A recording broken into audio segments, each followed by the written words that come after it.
Exam वगैरह देते हैं तो उसमें आता है हम लोग का मार्क्स, एक परसेंटेज में आता है और एक नंबर में आता है। तो कभी कभी हम लोग कंफ्यूज होते हैं कि जो नंबर आया उसको परसेंटेज में कैसे बदलें और जो परसेंटेज आया उसको नंबर में कैसे चेंज करें, है ना, ये सवाल है।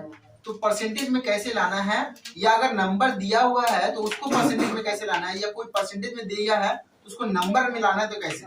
सपोज आप लोग का एग्जाम में 500 नंबर का एग्जाम हुआ, कितना नंबर का एग्जाम, 500 नंबर।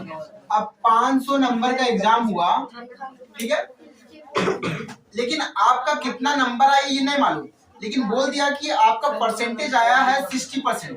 कितना बोल दिया, 60%। कितना नंबर आया आपका, नंबर नहीं दिया है, खाली बोल दिया है इरफान 60% आया है। कितना आया है, 60%।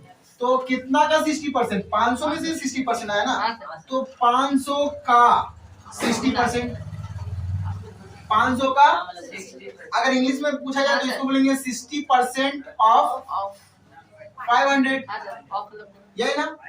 अच्छा, बोर्ड मास आप लोग तो जानते हैं, बोर्ड मास जानते हैं कि नहीं, BODMAS, board mass, one mass.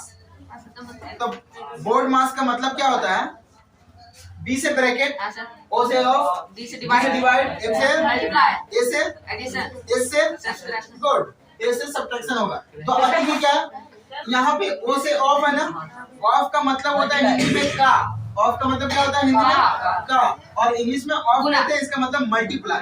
Of का मतलब क्या होता है, मल्टीप्लाई, ठीक है। अब क्या करेंगे, देखिए 500 का 60%, 500 में से कितना परसेंट आया, 60% आया, तो 500 का के बदले मल्टीप्लाई 60 है। अच्छा, 60 को लिख दिया।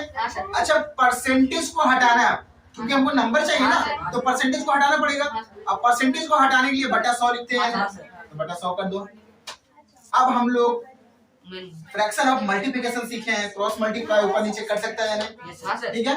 तो 2 जीरो और 2 जीरो कटेगा इरफान, तो बचा 5 इंटू 60, ठीक है, 5 इंटू 60 बचा, दोनों मल्टीप्लाई कर दो, 6 बच्चे 30 और 1 जीरो, यानी 300 मार्क्स आया उसका। कितना में, 500, उसका 300। समझ में आया क्या, छाप लो। 500 में कितना आया, 300 नंबर आया, यानी 60%। अब यही चीज को आपको दे दिया है, बोला कि एग्जाम में आप लाए 300 नंबर, बताइए कितना परसेंट आया आपका। एग्जाम में आपसे पूछ दिया कि आप 300 नंबर लाए 500 में से, ठीक है, रणबीर 500 में कितना नंबर लाए, तो अब आपसे पूछेगा बताइए कितना परसेंट मार्क्स आप लाए। तो ये तो सर परसेंटेज को हटाने के लिए फॉर्मूला है, लेकिन परसेंटेज को लाने के लिए फॉर्मूला क्या है, परसेंटेज को हम लोग हटा के नंबर में चला है। अब नंबर से हम लोग किसमें जाना है, परसेंटेज में। सपोज सर आप बार बार 300 क्यों, हम लोग पढ़ने में कमजोर है, 200 नंबर आया 500 में, तो उसका निकाल के देखिए कितना परसेंट आया, है ना, ठीक है। 500 में कितना नंबर आया, 200 नंबर। तो हम लोग क्लास में क्या करते हैं, जब भी नंबर आता है, जैसे अगर सपोज 20 नंबर का टेस्ट लिए तब 20 नीचे लिखते हैं या ऊपर लिखते हैं, नीचे, और 20 में से जितना आता है उसको ऊपर, यानी टोटल मार्क्स और जो ऑब्टेन मार्क्स रहता है ना। तो उसी तरह कितना नंबर का था टोटल एग्जाम, 500, और उसमें से आप लाए कितना, 200, तो 200 ऊपर लिखेंगे कि नहीं। अच्छा, अब देखिए हमको परसेंटेज में चाहिए, परसेंटेज को हटाने के लिए बट्टा कर देते, यानी डिवाइड कर देते 100 से। अब परसेंटेज जब लाना है तो गुना नहीं कर देंगे 100 से। अब 2 जीरो कटेगा कि नहीं।